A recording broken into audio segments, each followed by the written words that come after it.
अस्सलाम वालेकुम दोस्तों, जैसा कि दोस्त जानते हैं साडा चैनल है जानवरों के रिलेटेड।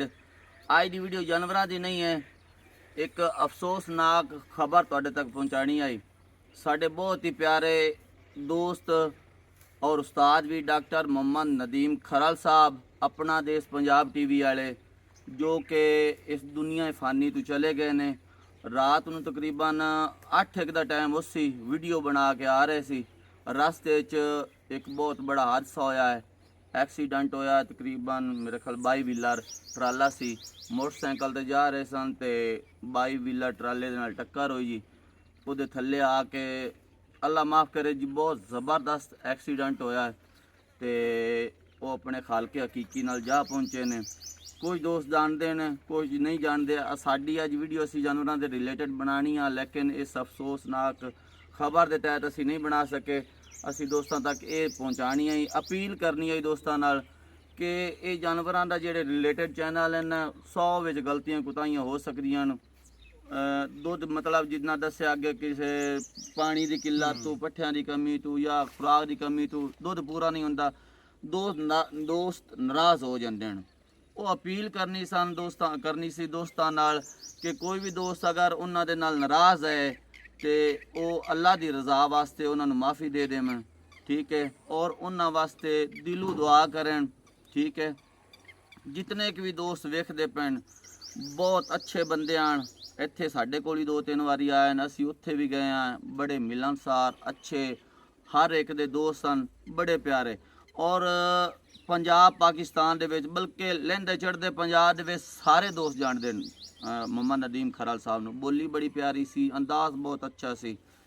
ते इस पंजाब पाकिस्तान दे विच नीली नूं ना कि बल्कि रावी नूं मुतारफ करावन वाले मोहम्मद नदीम खरल साहब सन, इवें ना जी। बिल्कुल बिल्कुल। सब तो पहला चैनल उन्हें अरशद अली टीवी बनाया जी, उस ते बड़ी मेहनत जिद्दोजहद की। उस तो बाद अपना देश पंजाब टीवी, उन्होंने तो बाद यानी कि साडा चैनल बनया MRG टीवी ते असीं काम करते रहे। उस तो बाद चैनल बनया करनाना चैनल जी।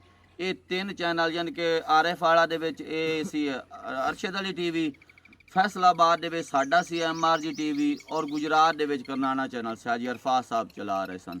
ये 3 चैनल जेडे ना पहले चले, लेकिन सब तो पहले मोहम्मद नदीम खरल साहब नीली नूं मुतारफ कराया, रावी नूं मुतारफ कराया नस्ल जी मझां दी, और शौकत अली डोगर साहब नूं मुतारफ करावन वाले मोहम्मद नदीम खरल साहब हैं। सोशल मीडिया ते सब तो पहले उन्हें जाके उन्होंने वीडियो बनाई, उन्हें अगे मुतारफ करा। उस तो बाद तारिक सुल्तान हैं या हाफिज साहब हैं, अजहर साहब ਜਿਹੜੇ ਵੀ ਉਹਨਾਂ ਤੋਂ ਬਾਅਦ ਉਹਨਾਂ ਕੋਲ ਗਏ। लेकिन असल शौकत डोगर नूं पूरी दुनिया ते शाया करन वाले मोहम्मद नदीम खरल साहब सन।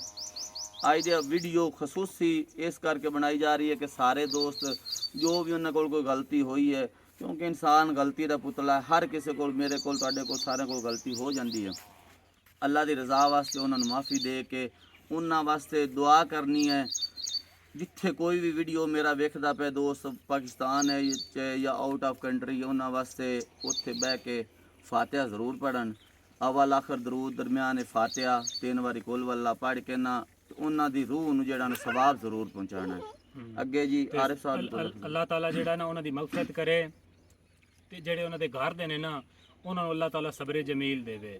बहुत अच्छे दोस्त हैं, 1-2 दफ़ा मुलाकात हुई है, माशाअल्लाह बहुत नाइस बंदे हैं। गल ज़्यादा लम्मी होगी, बस सिर्फ दसना हा कि नदीम साहब वास्ते दुआ करो कि अल्लाह ताला जवारे रहमत जगह देवे। जी मजहर साहब को बोल भाई फ़खर चौखा तो नहीं नदीम भाई के बारे पता है, क्योंकि मेरी तो नहीं मुलाकात उन्होंने ना हुई जी। लेकिन ये कि 2017 या 18 तो मैं भी कारोबार शुरू कर लगा ऑनलाइन। बिल्कुल 2017-18 तो लेके 2026 हो, मतलब 8-9 साल की सर्विस च साढ़े को भी गलती कताई हो जाती। असी ये नहीं कि असी अज ही हैं, गलती कताई हो जाती, लेकिन 8-9 सालों के अज तक उन्होंने कोई शिकवा या लांभा या कोई गिला अज तक किसी बंदे को नहीं आया। बाकी सारे दोस्तों वास्ते जेडे थानू दूसरा वीडियो वेखते या साड़ी वीडियो जो भी वेखते, जिथे भी पाकिस्तान है बाहर है, जो आउट कंट्री जिथे भी बैठे ने, सारे दोस्तों वास्ते अपील है कि वो वास्ते दूसरा फातिहा खानी जरूर, जिथे बह के जिथे वीडियो वेखते दुआ जरूर करनी कि अल्लाह पाक एक उहदे घरदियां नूं भी सबर देवे। क्योंकि जवान मौत होंदी है ना फखर भाई, एक होंदा बीमार हो गया, एक बुढ़ापे की मौत, जवान मौत और हादसे की मौत का बड़ा दुख होंदा है कि घरों जनाजा जो इंसान का उठता ना तो बड़ा अफसोस होंदा। बाकी एक तारक भाई गल जी भी एक दूसरा आज साहब भाई फखर करदा ਜਿਹੜਾ ਨਾ ਮਦਰ ਭਾਈ ਮੈਂ ਵੀ ਇਹ ਸੁਣਿਆ ਕਿ ਜਿਹੜਾ ਅਚਾਨਕ ਮੌਤ ਹੁੰਦੀ ਹੈ ਨਾ, ਹਾਦਸੇ ਦੀ ਮੌਤ, ਐਕਸੀਡੈਂਟ ਦੀ ਖਾਸ ਤੌਰ ਤੇ, ਇਹ ਸ਼ਹਾਦਤ ਦੀ ਮੌਤ ਹੁੰਦੀ ਹੈ। ਬਿਲਕੁਲ ਤੇ ਸਾਡੇ ਭਾਈ ਮੁਹੰਮਦ ਨਦੀਮ ਖਰਾਲ ਉਹਨਾਂ ਨੂੰ ਸ਼ਹਾਦਤ ਦੀ ਮੌਤ ਮਿਲੀ ਹੈ। ਅੱਲਾਹ ਤਾਲਾ ਉਹਨਾਂ ਦੇ तमाम ਜਿਹੜੇ ਗੁਨਾਹ ਹਨ ਸਗੀਰਾ ਕਬੀਰਾ ਉਹਨਾਂ ਨੂੰ ਮਾਫ ਕਰਕੇ ਅਗਰ ਭਾਈ ਹੋ ਜਾਂਦੀ ਗਲਤੀ ਕਿਤਾਈ ਇਨਸਾਨ ਹੈ, ਸਾਡੇ ਕੋਲ ਹੋ ਜਾਂਦੀ ਹੈ, ਹੋ ਜਾਂਦੀ ਹੈ। ਬਾਕੀ ਸਾਰੇ ਦੋਸਤਾਂ ਨੂੰ ਅਪੀਲ, ਅਗਰ ਕੋਈ ਹੋ ਗਈ 19 ਕੀ ਹੋ ਗਈ ਹੈ ਤੇ ਇੱਕ ਰਿਕੁਐਸਟ ਹੈ, ਸਾਡੀ ਰਿਕੁਐਸਟ ਹੈ, ਭਾਈਆਂ ਸਾਰਿਆਂ ਦੀ ਰਿਕੁਐਸਟ ਹੈ ਕਿ ਇਨਸਾਨ ਕੋਲ ਹੋ ਜਾਂਦੀ ਹੈ ਜੀ। ਤੇ ਇਹ ਅੱਲਾ ਦੀ ਰਜ਼ਾ ਵਾਸਤੇ ਨੂੰ ਮਾਫ ਕਰੋ। ਉਹਨਾਂ ਦੀ ਕਬਰ ਨੂੰ ਅੱਧੇ ਨਿਗਾਹ ਤੱਕ ਅੱਲਾਹ ਤਾਲਾ ਵਸੀ ਫਰਮਾਵੇ, ਕਰਵਟ ਕਰਵਟ ਸਕੂਨ ਤਾ ਫਰਮਾਵੇ, ਸਗੀਰਾ ਕਬੀਰਾ ਗੁਨਾਹਾਂ ਨੂੰ ਮਾਫ ਕਰਕੇ ਜन्नतुल फिरदौस से चालो तुज़मा मुकाम अता फरमाए। 1 मिनट का टाइम लगना जी फातिहा पढ़नी उन्होंने वास्ते। जेडे दोस्त हैं असी फातिहा पढ़ना, जेडे दोस्त जिथे जिथे बैठन पाकिस्तान या आउट ऑफ कंट्री मुसलमान साडे बिरा, वो 1 मिनट का टाइम लगना फातिहा पढ़ के उन्होंने रूह नूं जेड़ा सवाब जरूर पहुंचाना। फातिहा पढ़ो जी।